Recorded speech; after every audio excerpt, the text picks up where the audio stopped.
total knee replacement is a surgical procedure performed to resurface a knee damaged by arthritis. Pre-procedure, you undergo various blood tests and diagnostic scans. You may also be advised to fast for 6 to 8 hours before the surgery. On the day of the procedure, you are administered anesthesia, after which the surgeon makes an incision about 6 to 10 inches long, moves the kneecap aside and cuts away the damaged joint surfaces. After preparing the joint surfaces, the surgeon attaches the pieces of the artificial joint. Before closing the incision, the surgeon bends and rotates your knee, testing it to ensure proper function.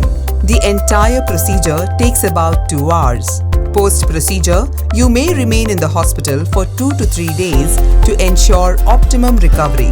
You are also encouraged to move your foot and ankle, which increases blood flow to your leg muscles and helps prevent swelling and blood clots.